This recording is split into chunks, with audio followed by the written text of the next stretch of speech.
Hello everyone, नमस्कार। स्वागत है आपका ऑनलाइन क्लासेस के बीए प्लेटफॉर्म पर। दोस्तों, राजनीति विज्ञान के अंतर्गत हमारा ये फिफ्थ लेक्चर होने वाला है। दोस्तों, यहाँ थोड़ा सा मिसप्रिंट हो चुका है, इसको थोड़ा ठीक कर लीजिए आप। अगर आप पीडीएफ डाउनलोड करते हैं तो इसको थोड़ा ठीक कर लीजिए, ठीक है। 6 नंबर डल चुका है एक्चुअली इस पे। तो दोस्तों, आज बीए फर्स्ट ईयर के अंदर राजनीति विज्ञान प्रश्न पत्र प्रथम में हम 5वां लेक्चर आपके लिए लाए हैं, जिसमें हम बात करेंगे राज्य की उत्पत्ति के सिद्धांतों पर। तो दोस्तों, लास्ट क्लास में जो हमने देखा था कि राज्य के आवश्यक तत्वों से संबंधित हमारी क्लास थी, उसके बाद में कंटिन्यूअसली उसी टॉपिक के अंतर्गत ही दोस्तों हमारा छूटा हुआ एक टॉपिक था, जो था राज्य की उत्पत्ति के सिद्धांत। ठीक है, कि राज्य की उत्पत्ति किस प्रकार से हुई है, कि राज्य की उत्पत्ति किस प्रकार हुई है, इस पर विभिन्न विद्वानों के क्या क्या मत है। तो इसके बारे में हम जानने का प्रयास करेंगे कि कौन कौन विद्वान ऐसे थे जिन्होंने कौन कौन से सिद्धांत दिए हैं, किस किस प्रकार के सिद्धांत दिए हैं, और उन सिद्धांतों के अनुसार राज्य की उत्पत्ति के क्या आदर्श थे, उन सभी पे हम आज एक समग्र चर्चा करने वाले हैं। ठीक है दोस्तों, तो बने रहिए क्लास के एंड तक और इसको हम समझने का प्रयास करते हैं। चलिए बढ़ते दोस्तों हमारे आज के टॉपिक में। इस टॉपिक के अंतर्गत हम देवी सिद्धांत, शक्ति सिद्धांत और विकासवादी सिद्धांत, 3 सिद्धांतों पर हम बात करने वाले हैं। ठीक है, तो दोस्तों ये हमारे राजनीतिक विज्ञान के अंतर्गत ये हमारी सेकेंड यूनिट है। सेकेंड यूनिट में हमने अभी तक राज्य के आवश्यक तत्वों पर चर्चा हम कर चुके हैं, उसके कार्य और कार्यों पर भी हम बात कर चुके हैं। आज जो हमारी टॉपिक है वो है उत्पत्ति के सिद्धांत, अर्थात राज्य की उत्पत्ति के सिद्धांत क्या है, इस पर हम चर्चा करेंगे। इसके बाद ही नेक्स्ट क्लास जो होगी दोस्तों वो होगी राष्ट्रीयता की अवधारणा या राष्ट्र की अवधारणा। ठीक है, राष्ट्र किसको कहते हैं। उसके बाद दोस्तों संप्रभुता का सिद्धांत, शक्ति पृथक्करण और फिर नागरिकता या नागरिक समाज के बारे में हम चर्चा करने वाले हैं। 1 बाय 1 ये सभी क्लासेस कंप्लीट होने वाली है दोस्तों। इसमें लगभग 20 क्लास के अंदर 20 या 22 लगभग सभी कंप्लीट लेक्चर होने वाले हैं। 20 से 22 लेक्चरों में दोस्तों हम ये प्रश्न पत्र प्रथम कंप्लीट कर लेंगे, और जो कि अब दोस्तों बहुत ही जल्दी कर लेंगे। अच्छा, क्लास स्टार्ट करने से पहले मैं आप सभी को दिवाली की बहुत बहुत शुभकामनाएं देना चाहता हूं दोस्तों, और उम्मीद करता हूं कि आप सभी ने दिवाली पर बहुत एंजॉय किया होगा। लेकिन अब एंजॉय का समय जा चुका है, अब ईमानदारी से अपनी पढ़ाई को स्टार्ट कर दीजिए, क्योंकि एग्जाम का नोटिफिकेशन कभी भी अब आ सकता है। ठीक है, चलिए तो इसी के साथ दोस्तों हम शुरू करते हैं हमारे आज का सेशन। जैसा कि हमने अभी तक बात की है कि राज्य की उत्पत्ति के सिद्धांतों पर दोस्तों हम 3 प्रकार के सिद्धांतों पर यहाँ चर्चा करने वाले हैं, जो सभी एग्जाम के पॉइंट ऑफ व्यू से भी बहुत महत्वपूर्ण है। और साथ ही साथ में दोस्तों ना कि सिर्फ बीए के एग्जाम के पॉइंट ऑफ व्यू से, बीए के एग्जाम के पॉइंट ऑफ व्यू के अलावा भी दोस्तों जो भी मेरे दोस्त आगे चलकर किसी कॉम्पिटेटिव एग्जाम की तैयारी करना चाहते हैं तो उनको भी राज्य की उत्पत्ति के सिद्धांतों के बारे में पता होना आवश्यक है।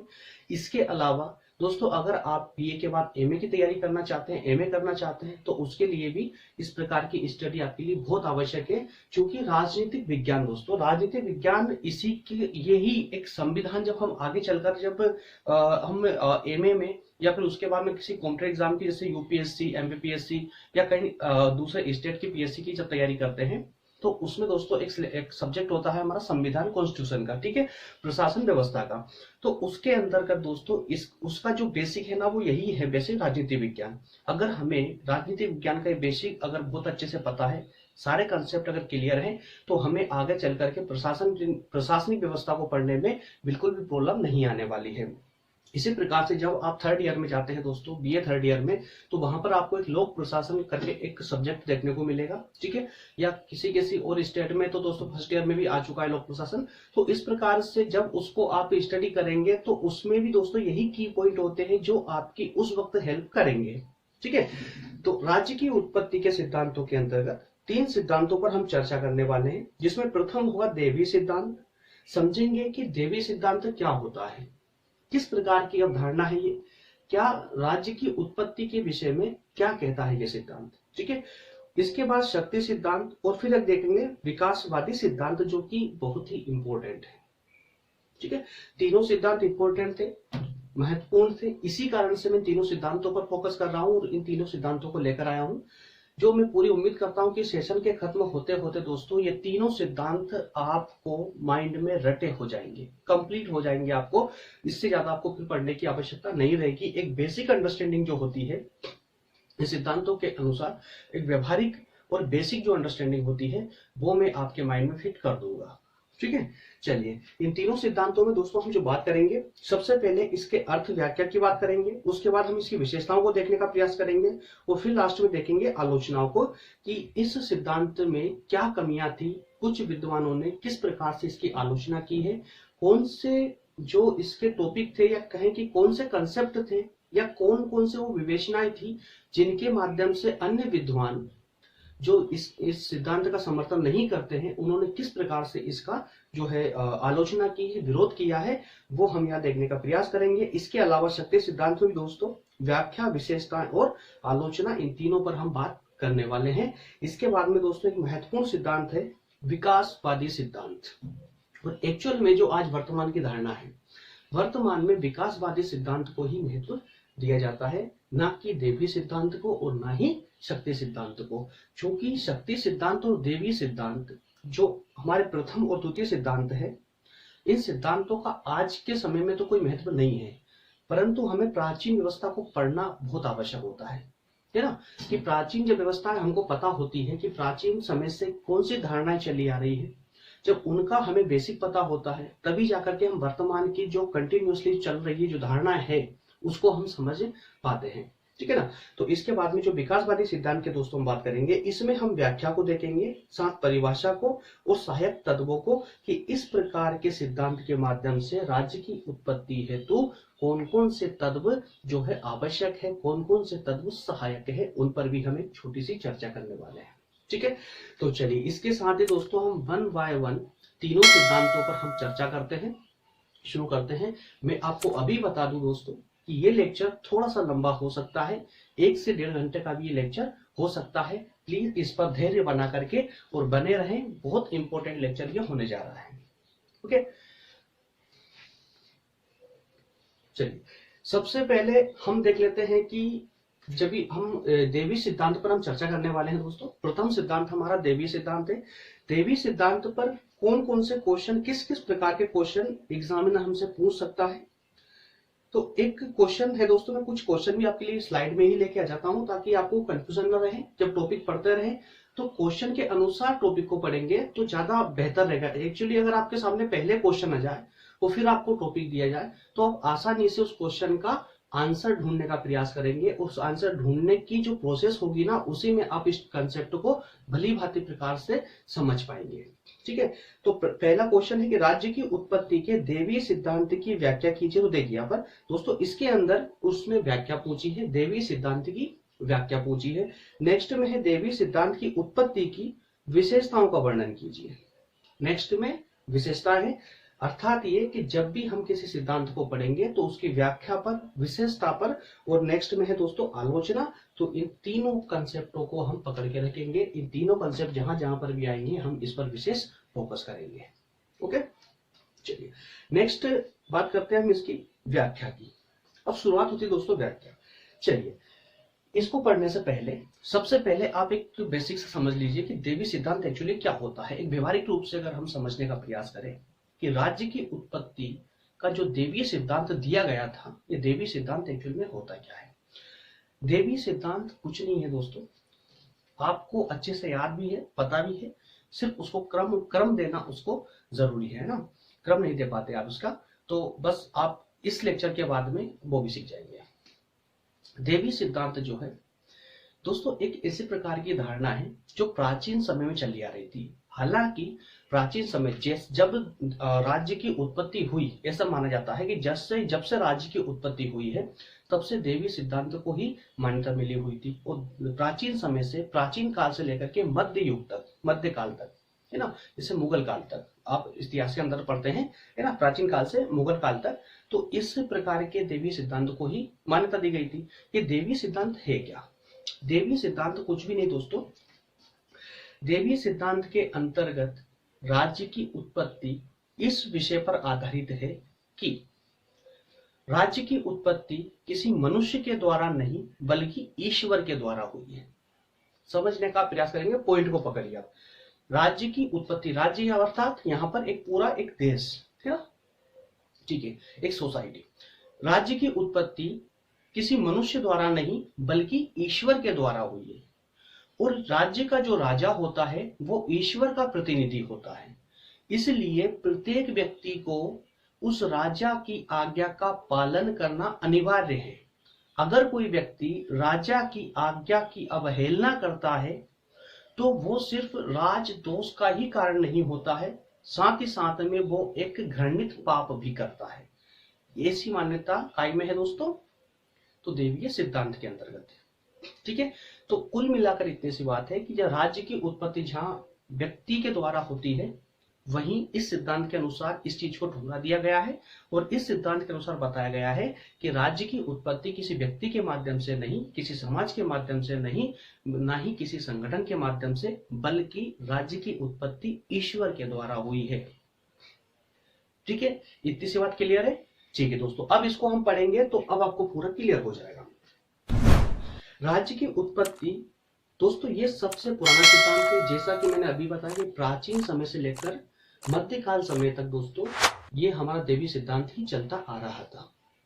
ठीक है, इसके बाद इसके अनुसार राज्य की उत्पत्ति ईश्वर या अन्य देवी शक्ति के द्वारा हुई है, ना कि किसी मानव के द्वारा। इस प्रकार मानवीय संस्था, यह मानवीय संस्था ना होकर के एक देवीय संस्था है। ठीक है, अब अगर राज्य की उत्पत्ति, अगर किसी संस्था की उत्पत्ति ईश्वर के द्वारा होती है तो उसको, वो जो संस्था होगी दोस्तों वो ईश्वरीय संस्था होगी या देवीय संस्था होगी, ना कि कोई मानव संस्था। ठीक है, तो इस प्रकार राज्य मानवीय संस्था न होकर देवी संस्था है और मनुष्य जाति के लिए ईश्वर द्वारा राज्य का निर्माण किया गया है। ईश्वर स्वयं या अपने प्रतिनिधि के द्वारा शासन करता है। ठीक है, ऐसा राज्य धर्मतंत्रात्मक राज्य होता है जिसका राजा धर्म गुरु होता है। एक छोटी सी बात को और इसमें ऐड कर लीजिए दोस्तों, जो इस प्रकार के राज्य होते हैं इसमें जो राजा होता है ईश्वर का प्रतिनिधि होता है, हम इस बारे में बात कर चुके हैं। इसके अलावा इस राजा की अवहेलना, किसी भी आदेश की अवहेलना करना एक पाप माना जाता है। अच्छा, ये राजा होगा कौन? तो इस प्रकार का दोस्तों जो राजा होता है, देवी सिद्धांत के अनुसार जो राजा हो, जिस राज्य का राजा होता है वो राजा दोस्तों एक धर्म गुरु होता है। क्यों? क्योंकि जो राज्य होता है वो ही एक धर्म तंत्रात्मक राज्य होता है। ठीक है, धर्म के अनुसार चलने वाला राज्य होता है, इसलिए जो उसका राजा होगा वो राजा भी एक धर्म गुरु होगा। ठीक है, जैसे हम प्राचीन समय में देखते आए हैं, है ना, कि जिस प्रकार से पढ़ते आए हैं, देखा तो हमने नहीं है, प्राचीन समय से जो हम पढ़ते आए हैं यूरोप को लेकर के, वैसे इंडिया का भी ये इतिहास रहा है। प्राचीन भारत को अगर उठा के देखेंगे, प्राचीन भारत का इतिहास जब पढ़ेंगे दोस्तों तो उसमें आपको ये देखने को मिलेगा। लगभग मध्यकालीन भारत के समय में भी ये विशेषता आपको देखने को मिल जाएगी भारत में भी। लेकिन यूरोप में दोस्तों ये धारणा काफी लंबे समय तक विद्यमान रही है। लंबे समय तक विद्यमान रहने का अर्थ ये है कि यूरोप में दोस्तों चर्च का जो शासन रहा है यूरोप में, जैसे यूरोप में काफी सारे देश आते हैं, इंग्लैंड है, फ्रांस है, इटली, जर्मनी, है ना, तो बहुत सारे दोस्तों देश है वहां पर, है ना, 100 से ऊपर देश है। उन देशों में दोस्तों काफी लंबे समय तक जो है वहां पर चर्च का शासन रहा है।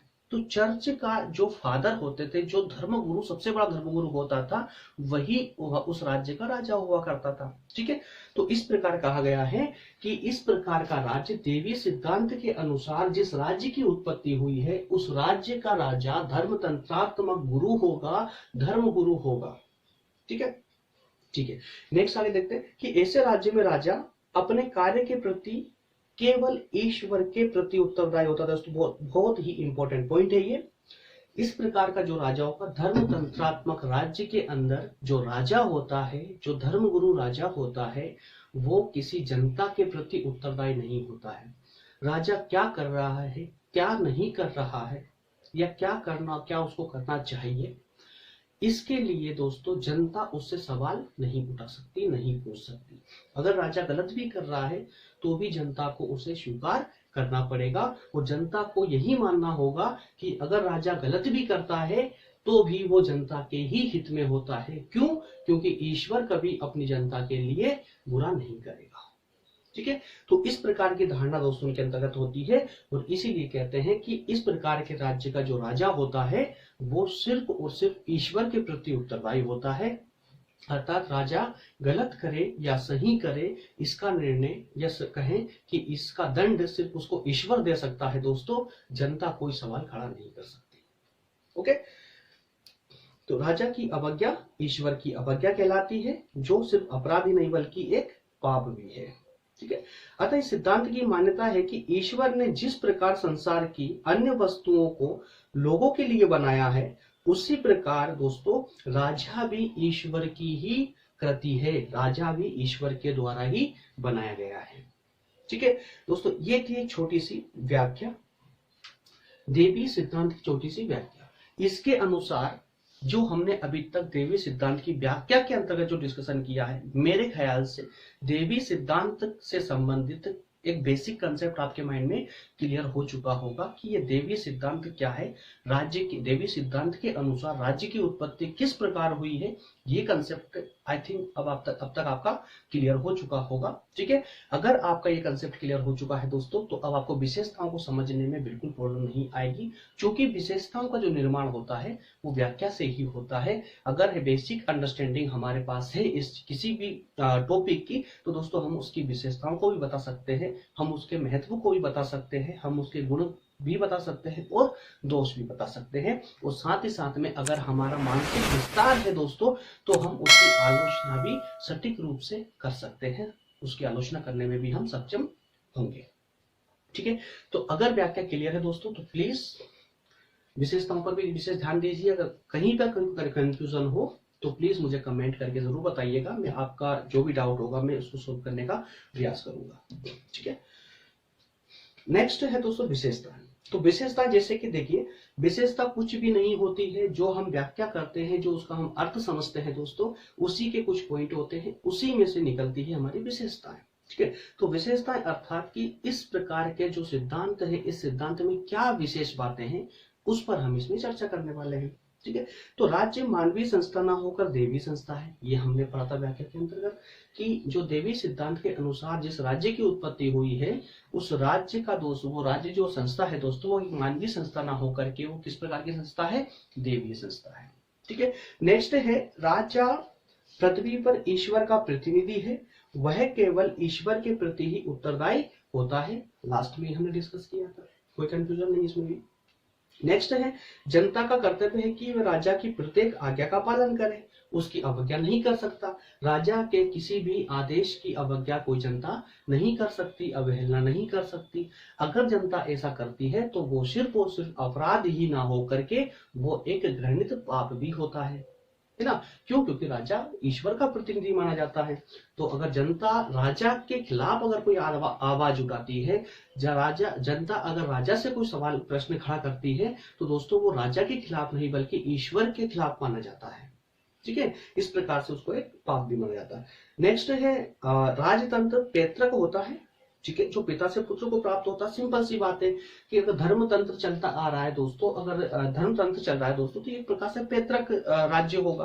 पैतृक क्या होता है आप सभी को पता है, परंपरागत रूप से जो चला आ रहा हो वो पैतृक होता है। जिस प्रकार से कि आपके दादाजी की जो प्रॉपर्टी थी वो आपके पिताजी को मिली, ठीक है, और अब जो आपके पिताजी की प्रॉपर्टी है वो आपको मिलने वाली है। तो ये दोस्तों आपकी जो प्रॉपर्टी थी वो एक पैतृक प्रॉपर्टी कहलाती है ना। तो इसी प्रकार से ये भी एक राज्य जो धनतंत्रात्मक जो राज्य होता था, देवी सिद्धांत के अनुसार जो राज्य होता था दोस्तों, वो भी इसी प्रकार की प्रॉपर्टी हुआ करती थी, जो राजा को दोस्तों उसके पुत्र, राजा से उसके पुत्र को प्राप्त होती थी, फिर उसके पौत्र को प्राप्त होती थी। इस प्रकार से कंटिन्यूअसली एक ही परिवार के राजा बनते चले जाते थे, जिसका सबसे अच्छा उदाहरण है इंग्लैंड की महारानी। ओके, ठीक है, इंग्लैंड की महारानी के बारे में आप सेकेंड ईयर में बहुत अच्छे समझने वाले हैं। सेकेंड ईयर के राजनीति विज्ञान प्रश्न पत्र 2 के अंतर्गत जब आप ब्रिटेन का संविधान दोस्तों पढ़ेंगे, तो उसमें आप बहुत अच्छे से समझेंगे कि ब्रिटेन की पूरी शासन व्यवस्था के बारे में वहां पर बताया गया है। ओके, उस पर भी वैसे अगर आपको अभी समझना है तो अभी भी समझ सकते हैं, क्योंकि हमारे इसी प्लेटफॉर्म पर दोस्तों आप प्लेलिस्ट में जाइएगा तो आप बीए सेकेंड ईयर राजनीति विज्ञान प्रश्न पत्र 2 करके प्लेलिस्ट है, उस पर आप सर्च कीजिए तो वहां पर आपको जो है ब्रिटेन का संविधान पढ़ने को मिल जाएगा। ठीक है, ऑलरेडी वहां पर वीडियो कंप्लीट डल चुके हैं। ठीक, नेक्स्ट है जिस प्रकार ईश्वर जो कुछ करता है वह अपनी सृष्टि के लिए करता है, अपनी जनता के लिए करता है, उसी प्रकार राजा भी दोस्तों अपनी जनता के हित में ही कार्य करता है। ईश्वर जिस प्रकार से अपने जो जिसकी सृष्टि करता है, जिसको बनाता है, उसके लिए गलत नहीं कर सकता, उसी प्रकार धारणा है यहाँ पर कि राजा भी अपनी जनता के लिए गलत नहीं करेगा। ठीक है, तो इस प्रकार देवी सिद्धांत की मान्यता इतिहास में एक लंबे समय तक विद्यमान रही है दोस्तों। और राज्य ईश्वर कृत्य देवी समझा जाता था और सरकार का जो स्वरूप था वो किस प्रकार का था, धार्मिक स्वरूप था। ठीक है, कोई कंफ्यूजन यहां तक? व्याख्या और विशेषताओं को कंफ्यूजन हो तो प्लीज कमेंट करिए।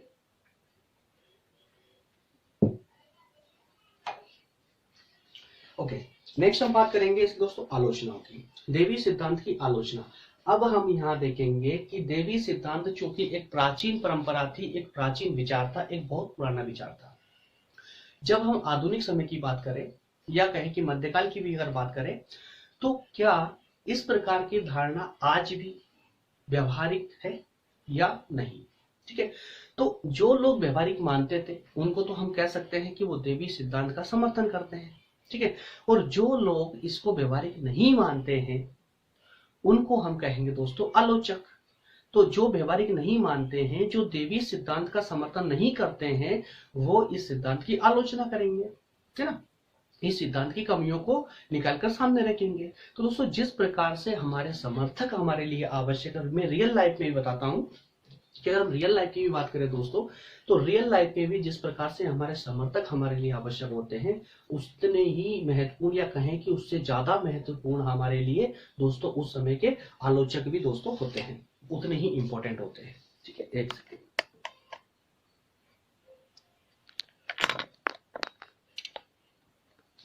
थोड़ा सा कैमरा हिल रहा था।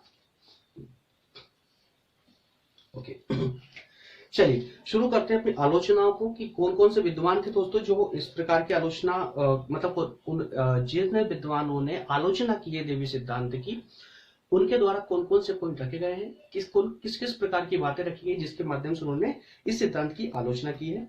तो प्राचीन और मध्यकालीन देवी सिद्धांत लोकप्रिय रहा है, इसको ज्यादा पढ़ने की आवश्यकता नहीं, समझिए इसको, जो मैं आपको पहले ही बता चुका हूं कि देवी सिद्धांत की जो धारणा थी वो प्राचीन समय में और मध्यकाल समय में काफी पॉपुलर रही है दोस्तों, काफी प्रचलित रही है। लेकिन जैसे जैसे 18वीं शताब्दी प्रारंभ हुई, 18वीं शताब्दी अर्थात 1799, है ना, उससे आगे का, तो जैसे ही 18वीं शताब्दी दोस्तों प्रारंभ होती है, तो 18वीं शताब्दी के प्रारंभ होते ही इस प्रकार की धारणा की आलोचना के आलोचक आ जाते हैं और इस प्रकार की धारणा को जो है हटाना चाहते हैं कि जहां जहां पर भी इस प्रकार के देवी सिद्धांत की जो धारणा है उसको हटा करके दोस्तों वो नई धारणा को लाना चाहते हैं। तो इस प्रकार के कुछ आलोचक आ जाते हैं और आलोचना, इस सिद्धांत की आलोचना 18वीं शताब्दी से प्रारंभ हो जाती है। बस आपको दो बातें याद रखनी है, प्राचीन समय से मध्यकालीन समय तक देवी सिद्धांत काफी पॉपुलर रहता है, काफी प्रचलित रहता है। इसके बाद में 18वीं शताब्दी से इस सिद्धांत की आलोचना होना प्रारंभ हो जाता है, जो वर्तमान तक आते आते अब सिर्फ वो सिर्फ एक कहानी मात्र रह जाती है, सिर्फ एक स्टोरी रह जाती है। हम सिर्फ इसके बारे में पढ़ा है, कभी भी इसका कोई एक कहें कि उसका कोई सैंपल भी देखने को दोस्तों नहीं मिलता है। ठीक है, चलिए, तो कौन कौन से ऐसे पॉइंट थे, कौन कौन से ऐसे पॉइंट इन्होंने आलोचकों ने रखे हैं उसके बारे में हम बात कर लेते हैं। सर्वप्रथम है अनैतिहासिक सिद्धांत। सबसे पहले इन लोगों ने कहा है, इन आलोचकों ने कहा है, देवी सिद्धांत के द्वारा जो राज्य की उत्पत्ति का जो सिद्धांत दिया गया है, इस प्रकार का सिद्धांत ये अनैतिहासिक सिद्धांत है। अर्थात ये कि इस प्रकार जो धारणा क्या कहें कि जो व्याख्या राज्य की उत्पत्ति को लेकर के देवी सिद्धांत ने दी है, इस प्रकार का इतिहास पूरे विश्व में कहीं भी देखने को नहीं मिलता है। इसलिए इस प्रकार का जो सिद्धांत था यह एक अनैतिहासिक सिद्धांत है दोस्तों, इसका कोई भी इतिहास नहीं है। ठीक है, नेक्स्ट है अवैज्ञानिक सिद्धांत। चूंकि इस सिद्धांत को मानने वालों ने स्पष्ट कहा है कि एक मानवीय संस्था नहीं है बल्कि ईश्वरीय संस्था है, जबकि राज्य दोस्तों मानव एक जो जनसंख्या होती है, जो हमने लास्ट टाइम राज्य के जो आवश्यक तत्व पढ़े थे उसमें हमने 5 चीजों को देखा था कि किसी भी राज्य चार तत्वों को हमने देखा था कि किसी भी राज्य की उत्पत्ति के लिए 4 आवश्यक तत्वों का होना महत्वपूर्ण है, जरूरी है। उन चारों में से अगर एक भी मिस आउट होता है तो राज्य की उत्पत्ति नहीं हो सकती, वो राज्य नहीं बन सकता है। वो 4 कौन कौन थे दोस्तों? सर्वप्रथम थी जनसंख्या, उसके बाद सरकार, उसके बाद संप्रभुता अर्थात स्वतंत्रता, और एक क्या था दोस्तों? तो वो थे सरकार। ठीक है। तो इस प्रकार से यहाँ पर जनसंख्या का सवाल आता है कि जनसंख्या मानव समाज से बनती है, और जब मानव समाज ही नहीं होगी तो ईश्वर के द्वारा राज्य की उत्पत्ति कैसे की जा सकती है ना। तो इस प्रकार से दोस्तों रखा है कि ये कोई वैज्ञानिक तथ्य नहीं है। जिस प्रकार से देवी सिद्धांत के अनुसार राज्य की उत्पत्ति को एक ईश्वरीय संस्था का नाम दिया गया है, यह अवैज्ञानिक है, इसके पीछे कोई सटीक तथ्य विद्यमान नहीं है। इस कारण से हम इसको जो है अवैज्ञानिक सिद्धांत के रूप में देखते हैं, अर्थात अवैज्ञानिक सिद्धांत के द्वारा हम इसकी आलोचना करते हैं। ठीक है। नेक्स्ट है, ये राजनीतिक नहीं बल्कि एक धार्मिक सिद्धांत है। बिल्कुल सही बात है, ये आलोचना बिल्कुल सटीक बैठती है कि जिस प्रकार से जो धारणाएं राज्य की उत्पत्ति को लेकर देवी सिद्धांत के अंतर्गत दी जाती है दोस्तों, वो किसी प्रकार से राजनीतिक रूप में नहीं होती है, बल्कि वो सिर्फ एक धार्मिक होती है। सिर्फ वहां पर धर्म की बात की जाती है, क्योंकि राज्य की उत्पत्ति के विषय में भी कहा गया है कि ईश्वर के द्वारा उसकी उत्पत्ति हुई है। इसके अलावा जो उसका राजा होता है, उस राज्य का राजा होता है, वो राजा भी दोस्तों धर्म तंत्रात्मक होता है, अर्थात धर्म गुरु होता है। इस प्रकार से राजनीति की बात दोस्तों कहीं से कहीं तक इसमें विद्यमान नहीं है।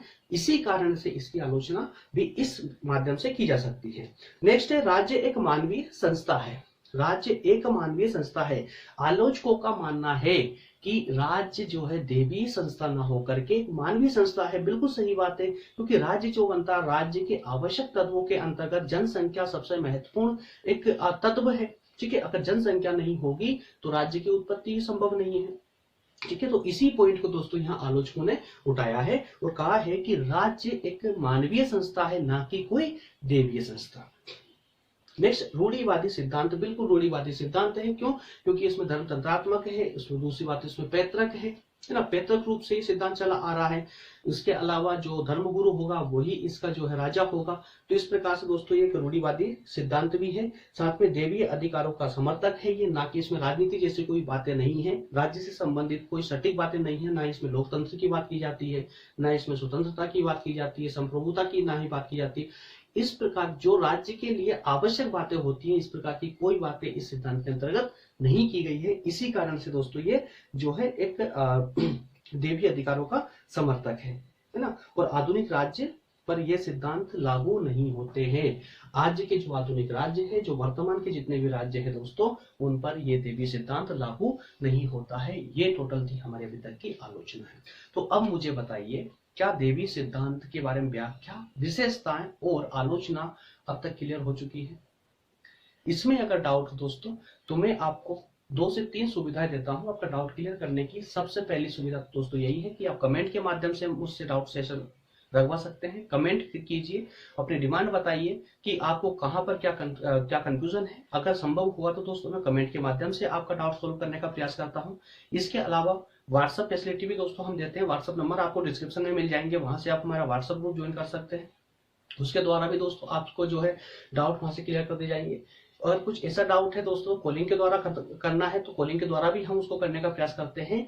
और अगर इन सबसे भी अगर आपका डाउट क्लियर नहीं होता है, अगर आपका डाउट बड़ा है, किसी टॉपिक से संबंधित है दोस्तों, लेकिन टॉपिक कौन सा होना चाहिए, जो हम अभी तक पढ़ चुके हैं, उसके अंदर से कोई डाउट है तो नेक्स्ट जब हम क्लास आगे बढ़ जाएगी दोस्तों, तो जो छूटा हुआ है, जैसे कि मान लीजिए हम अभी तक सेकंड यूनिट हमारी राजनीति विज्ञान में चल रही है, सेकंड यूनिट तक में अगर कोई डाउट है आपको, तो उसमें आप मुझसे जो है डाउट के लिए किसी भी टॉपिक पर, किसी पॉइंट पर, किसी भी टर्मिनोलॉजी पर मुझसे आप वीडियो बनाने की भी डिमांड रख सकते हैं और मैं आपके लिए बिल्कुल बनाकर लेकर आऊंगा दोस्तों, क्योंकि ये मेरे अपने आप में एक उत्तरदायित्व मानता हूं, मेरा एक दायित्व है। ठीक है, क्योंकि अगर मैं इस प्लेटफॉर्म पे आया हूं, अगर मैं आप लोगों को पढ़ा रहा हूं दोस्तों, तो मैं अपना पूरे इसको अपनी ड्यूटी समझता हूं और आपका हर एक डाउट को क्लियर करना ही मेरा दायित्व है और मैं इसको बिल्कुल 100% रूप से करता हूं दोस्तों। बस आपको कमेंट करना है कि आपको डाउट कहां पर है, उसको सोल्व करने की जवाबदारी मेरी है। ओके, चलिए दोस्तों, तो ये हो चुका है हमारा अभी तक के। हमारे इसी पर मूव करते हैं टॉपिक पर।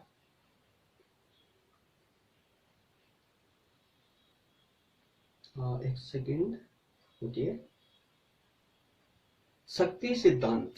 ठीक है, सेकंड, दूसरा राज्य की उत्पत्ति के सिद्धांतों के अंतर्गत शक्ति सिद्धांत भी दोस्तों एक बहुत महत्वपूर्ण है, सिर्फ एग्जाम के पॉइंट ऑफ व्यू से। ठीक है। तो एग्जाम के पॉइंट ऑफ व्यू से और साथ ही साथ में आपकी टर्मिनोलॉजी को क्लियर करने के पॉइंट ऑफ व्यू से जो है शक्ति सिद्धांत और देवी सिद्धांत दोनों ही बहुत महत्वपूर्ण है, क्योंकि आगे का जो अध्ययन होने वाला है राजनीति विज्ञान के अंतर्गत, चाहे वो फर्स्ट ईयर का ही हो, चाहे वो सेकेंड ईयर का हो या लास्ट ईयर का हो दोस्तों, सभी में ये टर्मिनोलॉजी बहुत इंपॉर्टेंट होती है, बहुत ही आपकी मदद करती, हेल्प करती है। चलिए, शक्ति सिद्धांत से संबंधित कुछ क्वेश्चनों को हम देख लेते हैं दोस्तों। इन क्वेश्चनों के अंतर्गत राज्य की उत्पत्ति के सिद्धांत की विवेचना कीजिए। विवेचना के बारे में अर्थात व्याख्या के बारे में पूछा जा सकता है आपसे। इसके अलावा राज्य की उत्पत्ति के शक्ति सिद्धांत की विशेषताओं को बताते हुए इसका आलोचनात्मक व्याख्या कीजिए, अर्थात कि इसकी विशेषताओं को भी पूछा जा सकता है ना, और उसकी आलोचनाओं पर भी बात की जा सकती है कि आलोचनात्मक अध्ययन कीजिए, आलोचनात्मक वर्णन कीजिए। ओके, चलिए शुरू करते हैं। शक्ति सिद्धांत, शक्ति सिद्धांत को भी आप एक बेसिक तरीके से समझ लीजिए, एक बेसिक कंसेप्ट के माध्यम से हम इसको क्लियर करने का प्रयास करते हैं। उसके बाद दोस्तों हम इसको पढ़ेंगे तो हमारा पूरा कंसेप्ट कंप्लीटली क्लियर हो जाएगा। चलिए, प्रथम सबसे पहले शक्ति सिद्धांत क्या है। जिस प्रकार से हमने देवी सिद्धांत को देखा था कि ईश्वर के द्वारा किसी राज्य की उत्पत्ति हुई है, ऐसा देवी सिद्धांत के द्वारा कहा गया था। वही शक्ति सिद्धांत क्या है दोस्तों, छोटा सा कंसेप्ट है, इसको दिमाग में फिट कर लीजिए। शक्ति सिद्धांत और कुछ नहीं है। शक्ति सिद्धांत का अर्थ है कि किसी भी राज्य की उत्पत्ति ईश्वर के द्वारा नहीं बल्कि शक्ति के द्वारा हुई है। शक्ति के द्वारा किस प्रकार से कि एक समाज जो प्राचीन समय में रहती थी दोस्तों, आदि काल में रहती थी समाज, उस समाज में जो शक्तिशाली लोग थे उन्होंने निर्बल लोगों को दबाया और उन पर शासन करना प्रारंभ कर दिया। तो इनका कहने का अर्थात इस सिद्धांत का कहने का अर्थ यही है कि जो राज्य की उत्पत्ति हुई है, जो वर्तमान राज्य को हम देखते आ रहे हैं, इस राज्य की उत्पत्ति के पीछे शक्ति का विशेष महत्व है कि शक्ति के माध्यम से इस सिद्धांत की स्थापना इस राज्य की स्थापना हुई है। ठीक है, कि जो शक्तिशाली लोग थे उन शक्तिशाली लोगों ने ही जो है इस राज्य की उत्पत्ति की है, इस राज्य की नींव रखी है ना। जो निर्बल लोग थे, जो असहाय लोग थे, उन पर शासन करके एक राज्य का एक ठीक है। चलिए, तो इस प्रकार से दोस्तों ये सेशन हमारा बहुत इंपॉर्टेंट होने वाला। शक्ति सिद्धांत को हम शॉर्ट में समझने का प्रयास करेंगे। मैं प्रयास करूंगा कि इसे जल्दी से खत्म कर दूं इस सिद्धांत को, कि इतना ज्यादा इंपॉर्टेंट नहीं है लेकिन समझना ज्यादा इंपॉर्टेंट है। ठीक है, ओके। तो इस सिद्धांत के अनुसार राज्य की उत्पत्ति देवी शक्ति से नहीं बल्कि एक उच्च शक्ति से हुई है, उच्च शक्ति का परिणाम है। राज्य का उदय बलवानों द्वारा कमजोरों को अपने अधीन कर लेने से हुआ है तथा इस प्रकार न केवल शक्ति द्वारा राज्य की उत्पत्ति हुई है बल्कि शक्ति के आधार पर ही ये जीवित भी है। तो सिंपल सी बात है जो हम अभी तक डिस्कस किया है हमने, कि किसी भी राज्य की उत्पत्ति किसी देवीय शक्ति के माध्यम से नहीं बल्कि एक उच्च शक्ति अर्थात मानवीय शक्ति के माध्यम से इसकी स्थापना हुई है। इस राज्य की उत्पत्ति के पीछे दोस्तों एक शक्ति का विशेष महत्व है कि जो बलवान लोग थे उन्होंने निर्बलों को अपने अधीन करके एक राज्य की उत्पत्ति की है। ठीक है, और शक्ति ही इसका एक परिणाम है कि राज्य सिर्फ उत्पत्ति ही नहीं हुई है राज्य की शक्ति के माध्यम से, बल्कि उसी शक्ति के द्वारा ही राज्य आज संचालित होता है, आज राज्य जीवित है। अगर शक्ति नहीं होगी किसी राज्य के पास में तो शायद वो राज्य जीवित नहीं रह सकता है। कुछ बातें तो क्या होती हैं,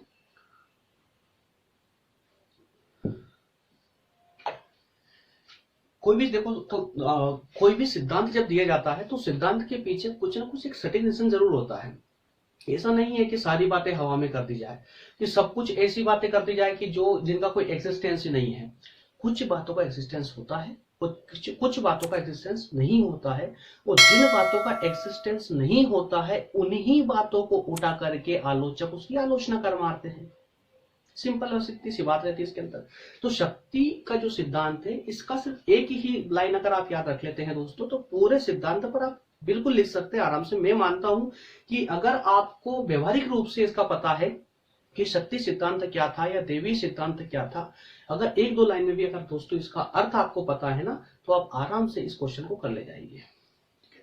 तो शक्ति सिद्धांत की जो उत्पत्ति हुई है शक्ति के माध्यम से हुई है, अर्थात बलवान लोगों ने निर्धनों को, निर्बलों को अपने अधीन करके और उन पर शासन करना प्रारंभ कर दिया, और जिसके माध्यम से राज्य की उत्पत्ति होना प्रारंभ हो गई, है ना। और ये धारणा कब से, आदिकाल से चली आ रही थी। तो इस सिद्धांत के समर्थक यह मानते हैं कि मनुष्य स्वभाव से एक सामाजिक प्राणी होने के कारण झगड़ालू प्रवृत्ति का होता है, ठीक है। और मनुष्य में अधिकारों की इच्छा भी होती है कि हम इस पर अधिकार कर ले, उस पर अधिकार कर ले। ये तो बिल्कुल सटीक बात है कि मनुष्यों की जो इच्छा है उनका तो कोई अंत नहीं होता है, ठीक है। तो दूसरों की चीजों पर ही अधिकार करना उसकी बड़ी लालसा होती है। तो ये प्राचीन काल से चली आ रही चीजें। तो इसी प्रकार से वह कमजोर मनुष्य को अपने अधीन करके उस पर शासन करना चाहता है। तो बिल्कुल सही बात है, क्योंकि मनुष्य जो है वो एक सामाजिक प्राणी है, उस जो भी सामाजिक प्राणी होगा उसमें एक लालसा का होना बिल्कुल तय है कि उसको चाहता है, हर एक व्यक्ति आज चाहता है कि उसके पास अधिक से अधिक अधिकार हो, अधिक से अधिक उसके पास शक्ति हो, पावर हो, अर्थात पैसा हो, ठीक है, जिससे कि वो दूसरे लोगों पर अपना जो है आधिपत्य जमा सके और अधिक से अधिक लोगों को अपने अधीन रख सके, है ना। तो इस प्रकार की धारणा सामाजिक लोगों में पाई जाती है। तो इसी कारण से कहा गया है कि शक्ति सिद्धांत इस बात पर बिल्कुल सटीक बैठता है, वो बिल्कुल सत्य कहता है कि राज्य की उत्पत्ति जो हुई है वो शक्ति के माध्यम से हुई है। इसी परिप्रेक्ष्य में जिसकी लाठी उसकी भैंस, है ना, जिसकी लाठी उसकी भैंस, यही जो है कानून बन जाते हैं। अर्थात कहने का मतलब यहाँ पर यह आ रहा है कि जो व्यक्ति शक्तिशाली है उसने जो कह दिया वही कानून बन गया, है ना। तो इस प्रकार का जो राज्य होता है जिसकी उत्पत्ति शक्ति के द्वारा होती है दोस्तों, तो उसमें दोस्तों यही जिसकी लाठी उसकी भैंस ही कानून चलते हैं। अर्थात कि जो शक्तिशाली मनुष्य है जिसने बोल दिया, जो बोल दिया दोस्तों वही कानून बन जाता है, ठीक है। तो ये कहना गलत नहीं होगा कि आधुनिक राजनीतिक समाज की उत्पत्ति सफल युद्धों में निहित है। बिल्कुल सही बात है ये भी कि प्राचीन समय से लेकर मध्यकाल समय तक यही चलता आया है ना, कि युद्धों के माध्यम से राज्य की का निर्माण होते आया है। कभी भारत की ही अगर हम दोस्तों बात करें तो भारत में ही कितने राज्य हुआ करते थे पहले।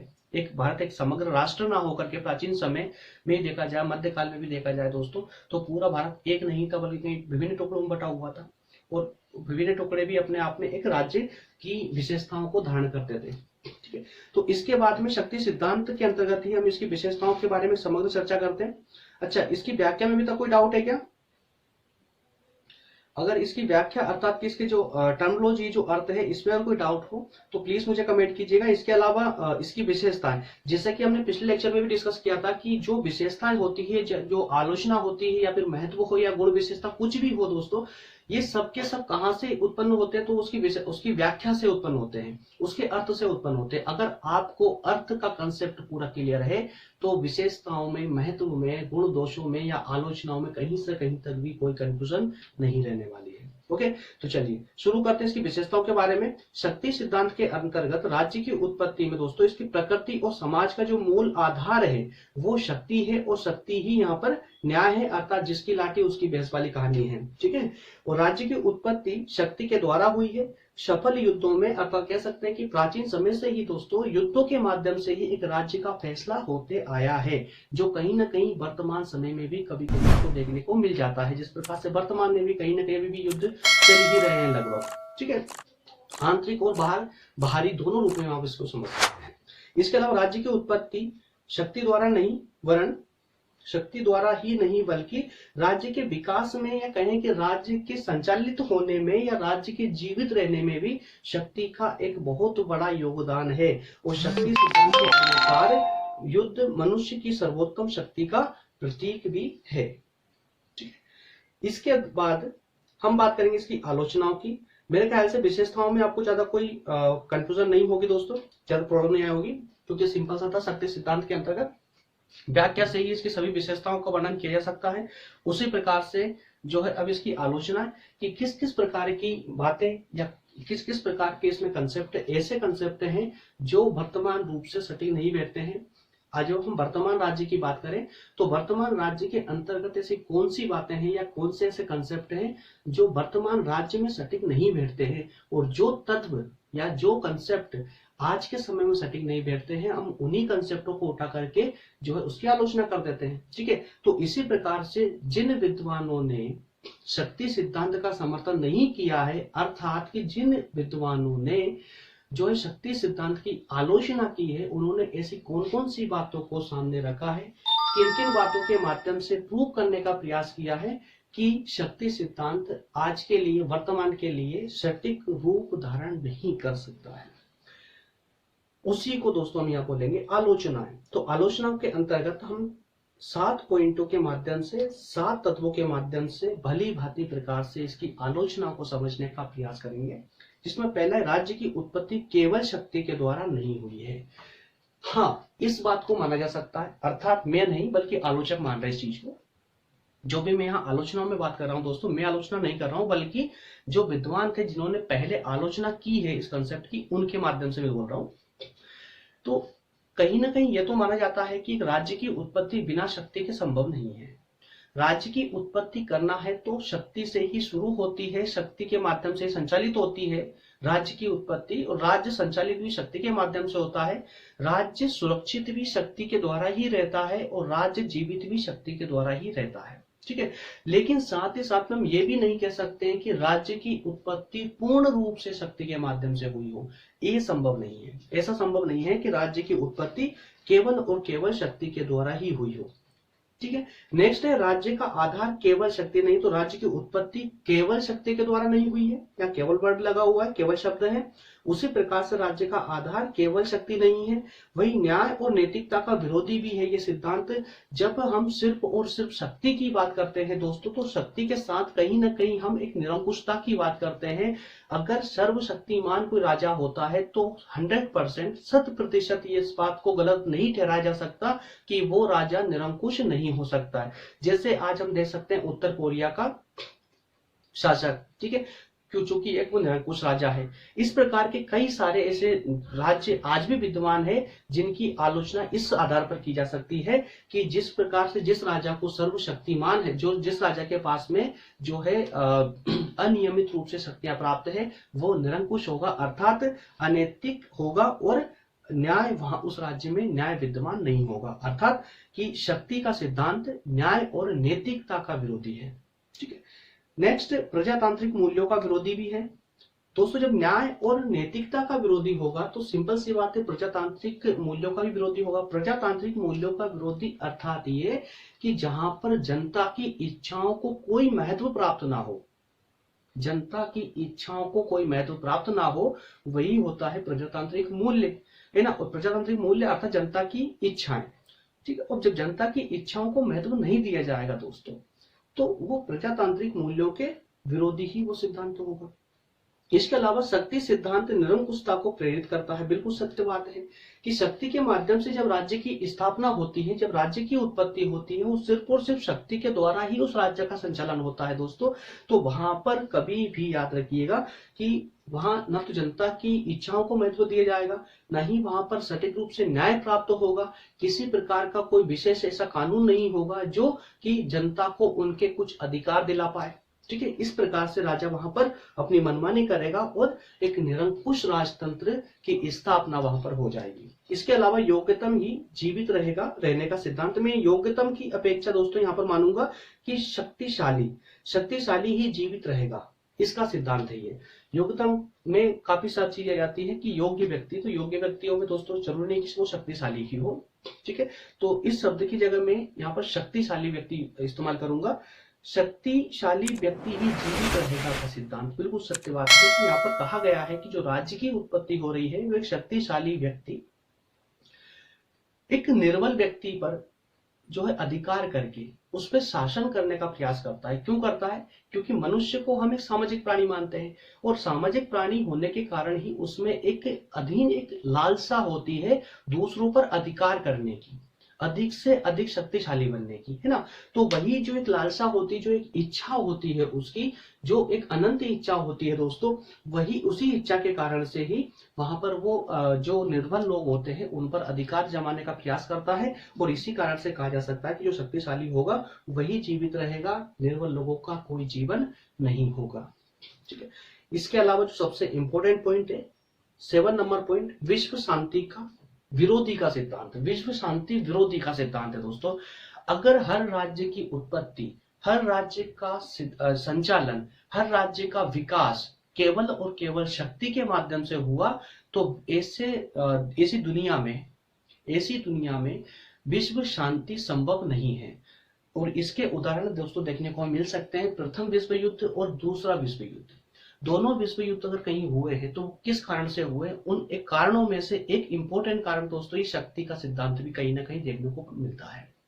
ठीक है, तो इस प्रकार का जो सिद्धांत होता है वो विश्व शांति का भी विरोधी है। विश्व में शांति की स्थापना शक्ति सिद्धांत के माध्यम से नहीं हो सकती है। ठीक है, तो इस प्रकार से दोस्तों ये हमारा जो है इसके शक्ति सिद्धांत की आलोचनाएं भी कंप्लीट हो जाती है।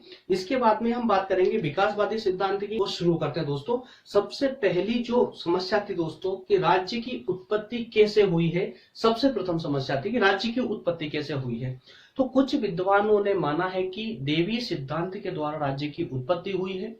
वहीं कुछ समर्थकों ने समर्थन दिया कि नहीं साहब, राज्य की जो उत्पत्ति हुई है वो देवी सिद्धांत के द्वारा ना होकर के शक्ति सिद्धांत के माध्यम से हुई है। लेकिन दोनों जो सिद्धांत है दोस्तों, आज वर्तमान की अगर हम बात करें, वर्तमान राज्यों की अगर बात करें तो वो दोनों सटीक नहीं बैठते हैं।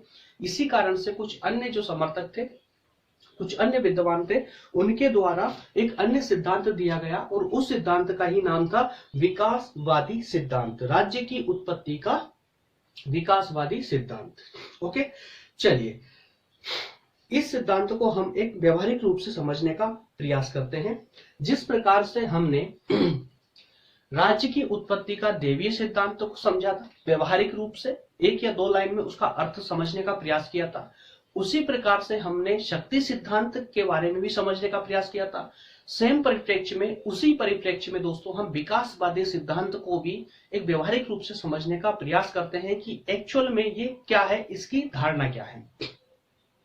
तो अगर हम एक दो लाइन में अगर इसका अर्थ जानने का प्रयास करें तो इसका सिंपल सा अर्थ दोस्तों ये हो सकता है कि विकासवादी सिद्धांत राज्य की उत्पत्ति का एक ऐसा सिद्धांत है जो न तो ये मानता है कि राज्य की उत्पत्ति देवी शक्ति अर्थात ईश्वर के द्वारा हुई है, और ना ही ये मानता है कि केवल शक्ति के माध्यम से राज्य की उत्पत्ति हुई है, बल्कि विकासवादी सिद्धांत ये मानता है कि जो एक राज्य है, जिस राज्य की उत्पत्ति हुई है, वो एकदम या अर्थात कि अनायास एकदम ना होकर के धीरे धीरे उसका विकास हुआ है।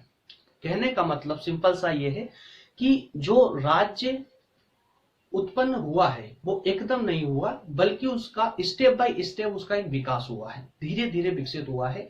आदि काल से लेकर के जब से मानव समाज उत्पन्न हुई है दोस्तों, जब से मानव समाज का आदि काल युग था, उस समय से ही राज्य की उत्पत्ति होना प्रारंभ हो चुकी थी, जो धीरे धीरे स्टेप बाय स्टेप डेवलप होती चली गई और आज वर्तमान में हमें राज्य का ये रूप देखने को मिल रहा है। ठीक है, तो बस इतनी सी धारणा इसकी है विकासवादी सिद्धांत की। अब अगर आप इस स्टेटमेंट को पढ़ेंगे तो आपको पूरा क्लियर हो जाएगा। चलिए मैं पढ़ के सुना देता हूं आपको। उपरोक्त देवीय सिद्धांत एवं शक्ति सिद्धांत के अनुसार राज्य की उत्पत्ति हुई है, परंतु वास्तविक रूप से राज्य की उत्पत्ति नहीं, बल्कि उसका एक निरंतर विकास हुआ है। ओके, तो राज्य की उत्पत्ति न होकर के राज्य का क्या हुआ है, धीरे धीरे एक विकास हुआ है। इसके साथ ही पैतृक और मातृक सिद्धांत की इस बात को भी स्वीकार नहीं किया जा सकता कि राज्य परिवार का विस्तार मात्र है, क्योंकि परिवार और राज्य की प्रकृति में आधारभूत भेद होते हैं।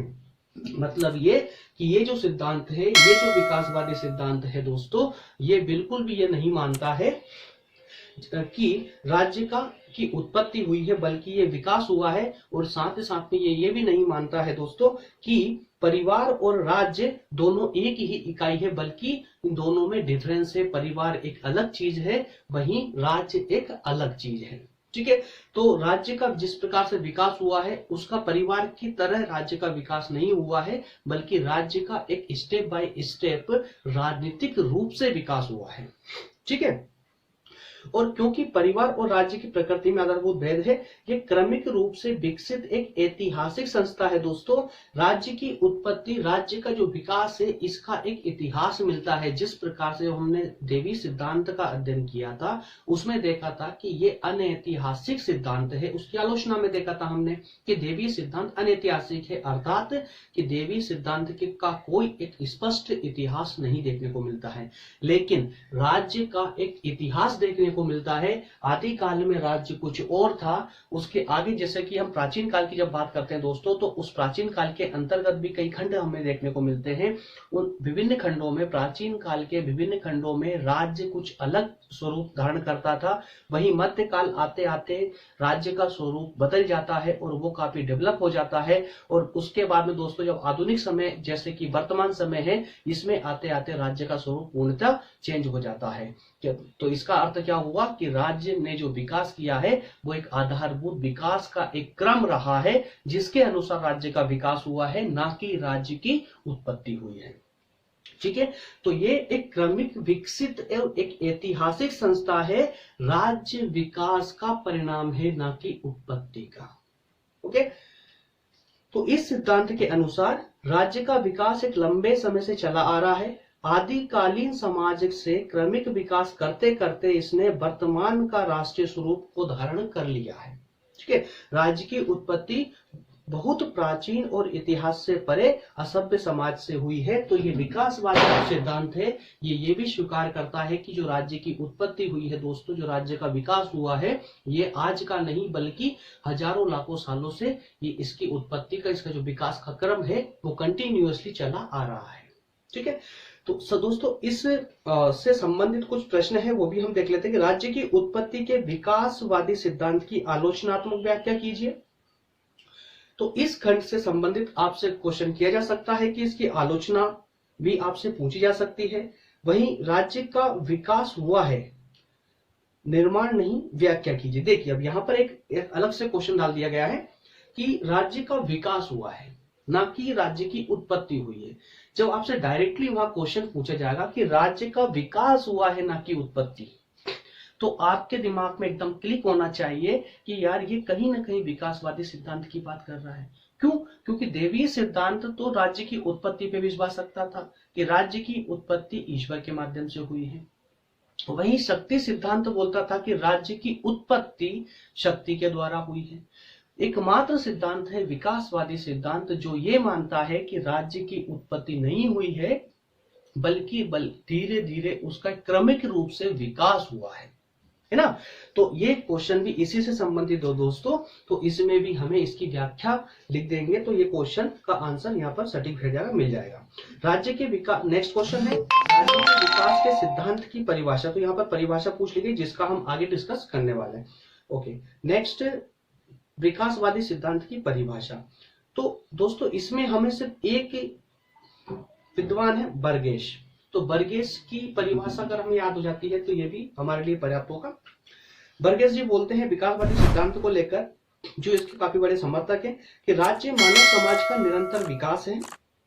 इसका प्रारंभ अधूरे और विकृत उन्नतिशील रूपों में अभिव्यक्त होकर मनुष्यों के एक समग्र और सार्वभौम संगठन की ओर विकास हुआ है। कुल मिलाकर के दोस्तों इनका कहना भी यही है कि राज्य का जो है दोस्तों मानव समाज का एक विकास है। जिस प्रकार से मानव समाज धीरे धीरे अपने विकास के क्रम को अपनाती चली गई, तो साथ ही साथ में राज्य का भी विकास होता चला गया। जैसा जैसा रूप समाज धारण करती चली गई, वैसा वैसा रूप राज्य भी धारण करता चला गया। ठीक है, नेक्स्ट है इसके आवश्यक सिद्धांत के आवश्यक तत्व।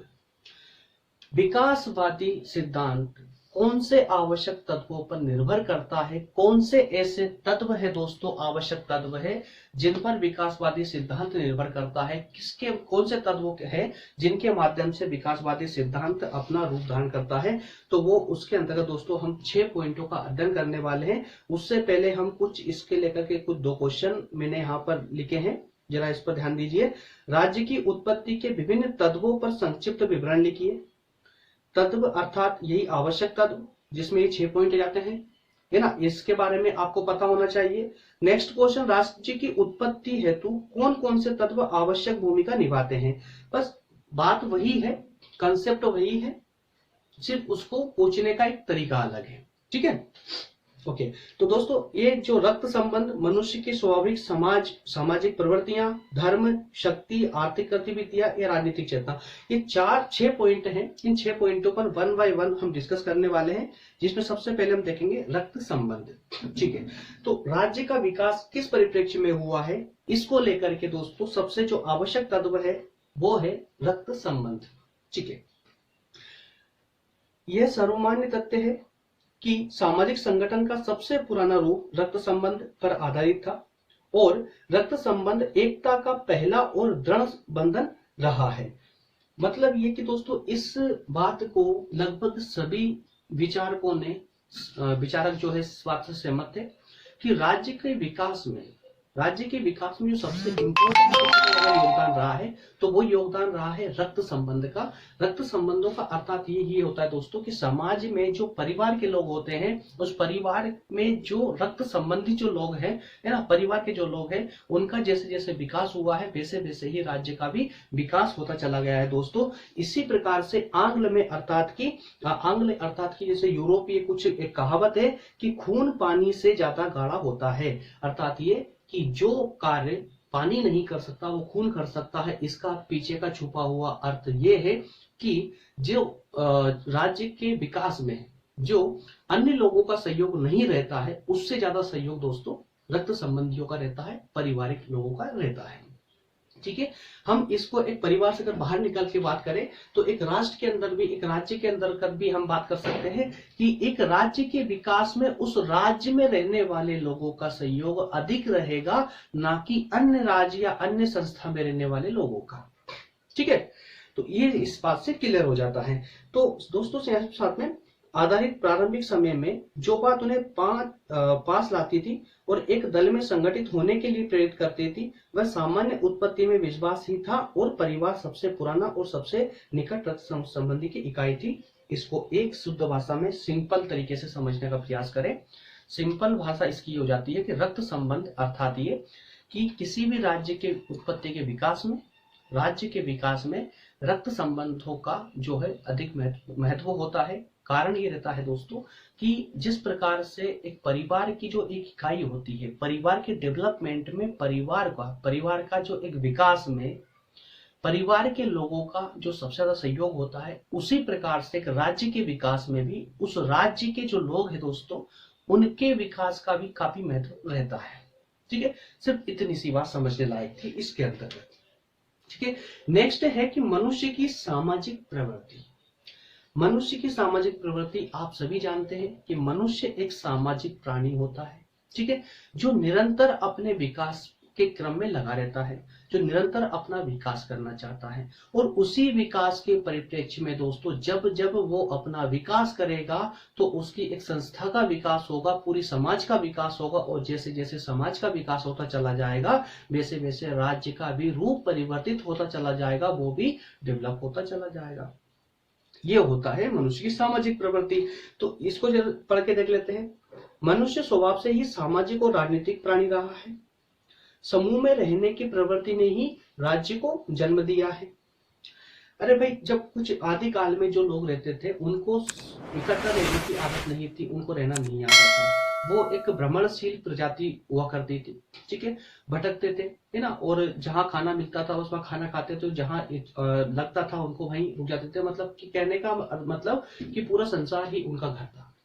लेकिन धीरे धीरे उनका जो बुद्धि का विस्तार बढ़ा, उनके सोचने की प्रवृत्ति बढ़ी, उसका जो रहने का जो तरीका था, जो प्रचलन था दोस्तों, उसमें कुछ चेंजेस आए, कुछ परिवर्तन आए, और फिर वो एक समूह में रहने लगे, साथ मिलकर रहने लगे। और साथ जब से आदि काल का मनुष्य समूह में रहने लगा, साथ मिलकर रहने लगा, वहीं से राज्य का विकास प्रारंभ हो जाता है। ठीक है, साथ साथ रहते हुए जब विभिन्न व्यक्तियों में स्वभाव के कारण विवाद उत्पन्न हुए तो इन विवादों के निपटान के लिए दोस्तों संप्रभुता संपन्न राजनीतिक संस्था की आवश्यकता समझी गई और राज्य का उदय हुआ। जो आदिकाल में मनुष्य भटकने वाला जो मनुष्य था, वो जब एक समूह में रहने लगा, तो जब समूह में रहने लगे दोस्तों, कुछ लोग साथ रहने लगे, तो स्वाभाविक था कि वहां पर कुछ विवाद भी होने लगे।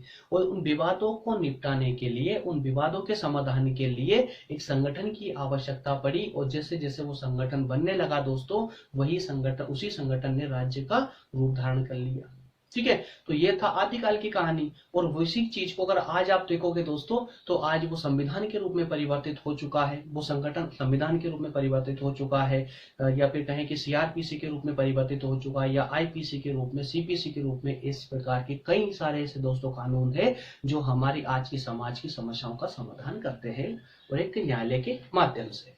ठीक है, तो यही होते हैं दोस्तों राजनीतिक संगठन। ठीक, नेक्स्ट है धर्म। धर्म की अगर बात करें तो दोस्तों, ये धर्म भी एक ऐसा तत्व है जिसने राज्य के विकास में आधारभूत भूमिका निभाई है। धर्म प्रारंभिक समाज में रक्त संबंध और धर्म एक ही वस्तु के दो पहलू थे, और दोनों परिवार और कबीलों को परस्पर जोड़ने का कार्य साथ साथ करते थे। तो धर्म दोस्तों, धर्म के माध्यम धर्म भी एक प्राचीन संस्था रही है हमारे समाज में। ठीक है, तो धर्म ने भी दोस्तों वही कार्य किया है जो एक रक्त संबंध ने किया है। जिस प्रकार से परिवार की इकाई होती है रक्त संबंध, तो दोस्तों जो परिवार की इकाई है उसमें भी कहीं ना कहीं धर्म की प्रवृत्ति विद्यमान रहती है। ठीक है, तो जहां जहां रक्त संबंधों ने अपना विकास को चुना, उसी प्रकार उसके साथ साथ दोस्तों धार्मिक संस्था ने भी उनका सहयोग किया है। तो धार्मिक संस्था का भी उतना ही महत्वपूर्ण योगदान है जितना कि एक रक्त संबंध का राज्य के विकास में। ठीक है, नेक्स्ट है शक्ति। तो दोस्तों शक्ति को भी जब हमने शक्ति सिद्धांत को पढ़ा था, राज्य की उत्पत्ति का शक्ति सिद्धांत पढ़ा था, तो हमने वहां एक चीज को पॉइंट किया था कि शक्ति सिद्धांत की हमने देखा था कि राज्य की उत्पत्ति का जो मुख्य कारण रहा है वो शक्ति रहा है। तो उस शक्ति सिद्धांत का कहना था कि केवल शक्ति के माध्यम से राज्य की उत्पत्ति हुई है। वहीं आलोचकों का कहना था कि केवल शक्ति के माध्यम से राज्य की उत्पत्ति नहीं हुई है, केवल शक्ति के माध्यम से राज्य की उत्पत्ति नहीं हुई है, बल्कि राज्य की उत्पत्ति में अन्य वस्तुओं का भी, अन्य तत्वों का भी सहयोग रहा है। ठीक है, तो वही दोस्तों कहने का अर्थ यह है कि राज्य के निर्माण में शक्ति या युद्ध का स्थान भी महत्वपूर्ण है। पहले सामाजिक व्यवस्था थी जिसे राजनीतिक अवस्था में परिवर्तित करने का कार्य जो है युद्ध द्वारा किया गया।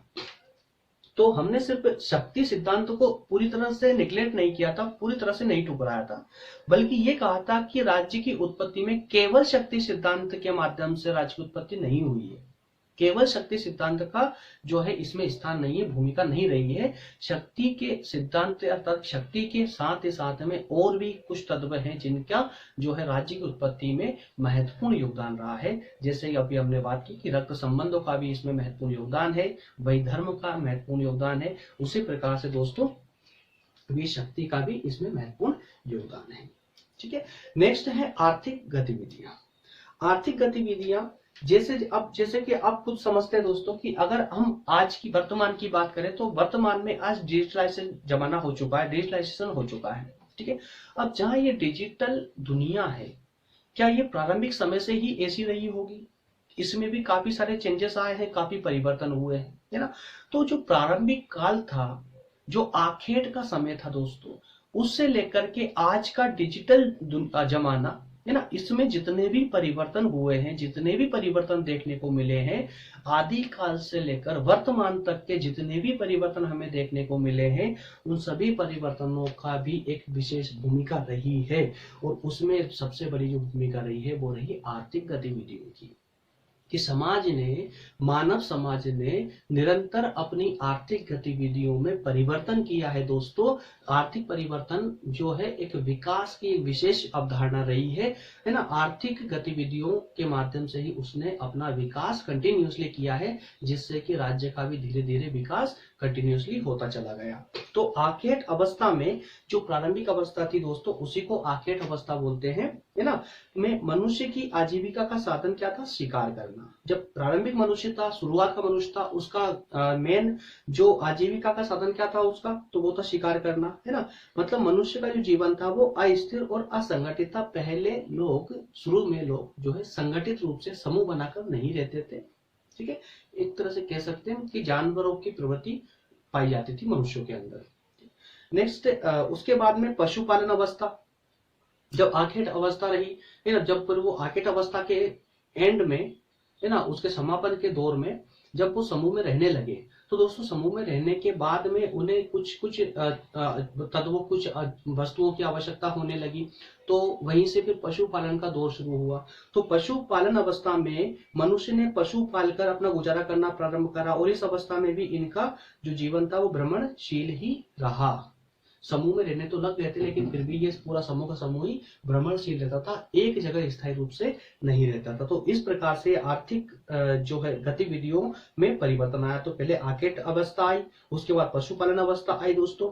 इसके बाद दोस्तों तीसरी अवस्था में जीवन का आधार कृषि हो गया। अब जैसे ही व्यक्ति ने कृषि को अपनाया, तीसरी अवस्था में जाकर के व्यक्ति ने मनुष्य ने, या कहें कि पूरे समाज ने कृषि को अपनाया, कृषि का ज्ञान उसको प्राप्त हुआ, तो उसकी आर्थिक व्यवस्था में एकदम से परिवर्तन आना प्रारंभ हुआ, और फिर वो एक समूह में एक स्थायी जगह पर रहना उसने प्रारंभ किया। ठीक है, पर मनुष्य निश्चित स्थान पर स्थायी रूप से रहने लगा, और ऐसी स्थिति में कानून, न्यायालय और राजनीतिक सत्ता की भी स्थापना हुई। अब बिल्कुल स्पष्ट रूप से हम कह सकते हैं कि जब मनुष्यों का पूरा समुदाय एक जगह रहने लगा, तो दोस्तों उनको काफी सारी चीजों की आवश्यकता पड़ने लगी, काफी सारी संस्थाओं की आवश्यकता होने लगी। जैसे कि मान ली कोई विवाद होते हैं तो उनको न्यायालय की आवश्यकता होने लगी, है ना। तो इस प्रकार की कई सारी संस्थाओं का जन्म हुआ दोस्तों, यहीं से कानून बनना प्रारंभ हुआ। न्यायालय समस्याओं का समाधान करने के लिए, और राजनीतिक सत्ता शासन संचालन करने के लिए, ये सबका की जो उत्पत्ति हुई वो यहीं से प्रारंभ होती है। फिर चौथी अवस्था में औद्योगिकरण आता है, उद्योगों की स्थापना होती है। इसमें आर्थिक जीवन ने विशाल ढांचे ने राष्ट्रीय राज्यों को जो है जन्म दिया। ओके, क्लियर होता जा रहा दोस्तों। 5 पॉइंट हम क्लियर कर चुके हैं, 5 पॉइंट पूरे क्लियर होना चाहिए, है ना। अगर कहीं कंफ्यूजन लगती है तो एक बार वीडियो को वापस से रिपीट करके आप देखेंगे, उसके बाद अगर क्लियर नहीं होता तो आप मुझे कमेंट करके जो है डाउट मुझसे पूछ सकते हैं, और मैं आपको उसको पूरा क्लियर करूंगा। ठीक है, नेक्स्ट है राजनीतिक चेतना। राजनीतिक चेतना, जैसे हमने इसका विकास का एक क्रम देखा, अर्थव्यवस्था में किस प्रकार से समाज के अंदर परिवर्तन हुआ है, उसी प्रकार दोस्तों उसी परिवर्तन के एक क्रम में जब उनका काफी विकास, जब समाज का, उस मानव समाज का काफी विकास हो चुका, तब कहीं जाकर के उनमें एक राजनीतिक चेतना का प्रारंभ होता है, राजनीतिक चेतना आती है, और वही उसका ये कारण रहता है। देखिए, समूह में रहने के बाद ही मनुष्यों में कई इच्छाओं का जन्म हुआ, ठीक है, और उन इच्छाओं की पूर्ति के लिए ही उनमें राजनीतिक चेतना का विकास प्रारंभ हो गया, और इस प्रकार राज्य की स्थापना हेतु राजनीतिक चेतना का सबसे ज्यादा महत्वपूर्ण योगदान रहता है।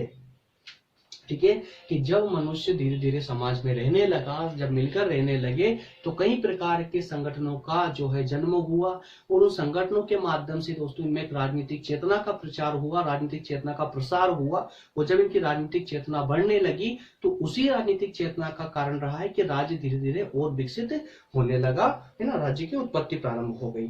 और जब मनुष्य में स्थायी जगह पर बस गए और उन्होंने अपनी आजीविका के स्थायी साधन प्राप्त कर लिए, तो उनकी इच्छा और चिंता दोनों बढ़ने लगी।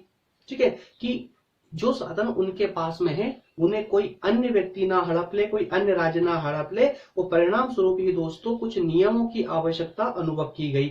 और आप जानते हैं अच्छी तरह से कि नियम कहां से आएंगे, जब नियम, एक राज्य होगा, एक संगठन होगा, तभी तो नियमों का निर्माण होगा। ठीक है, तो उन नियमों का ही एक प्रमुख योगदान रहा है कि एक राज्य का विकास अपनी चरम सीमा पर पहुंच जाता है। ओके, तो ये मेरे दोस्तों, ये हमने टोटल आवश्यक तत्वों पर, 6 आवश्यक तत्वों पर बात की है। विकासवादी सिद्धांत हमारा कंप्लीट हो चुका है। इसमें अब अगर कोई आपको डाउट है, तो मुझे वैसे तो लगता नहीं कि इस पूरे लेक्चर में तीनों सिद्धांत जो हमने डिस्कस किए हैं, तीनों सिद्धांतों में आपको कोई डाउट होगा, लेकिन फिर भी अगर आपको कोई डाउट है तो प्लीज मुझे कमेंट करके आप जरूर बताइएगा, है ना, तो मैं उसको पूरा आपको सोल्व करने का प्रयास करूंगा। इसके अलावा दोस्तों, अगर आप चाहते हैं हमारे साथ कंटिन्यूअसली बने रहना, फर्स्ट ईयर से लेकर के सेकेंड ईयर, थर्ड ईयर, पूरे तीनों सालों तक अगर आप हमारे साथ बना रहना चाहते हैं दोस्तों, तो हमारे आप व्हाट्सएप को ज्वाइन कर सकते हैं। इसके अलावा ये जो पीपीटी के माध्यम से मैं आपको पढ़ा रहा हूं, अगर आपको ये नोट्स डाउनलोड करनी है, अगर ये पीपीटी चाहिए आपको, तो आप मुझे टेलीग्राम पर भी फॉलो कर सकते हैं। टेलीग्राम का लिंक दोस्तों ये दिया गया है, लोधाजी क्लासेस आप टाइप करेंगे टेलीग्राम पे तो एक ग्रुप आएगा, उसको आप ज्वाइन कर लेंगे तो आपको सभी नोट्स वहां पर अवेलेबल है, वहां से आप डाउनलोड कर सकते हैं। ठीक है, चलिए दोस्तों, तो शुरू कर माफ कीजिएगा, मिलते हैं नेक्स्ट वीडियो में, नेक्स्ट क्लास में, लेक्चर नंबर 6 में, है ना। तब तक के लिए धन्यवाद, थैंक यू।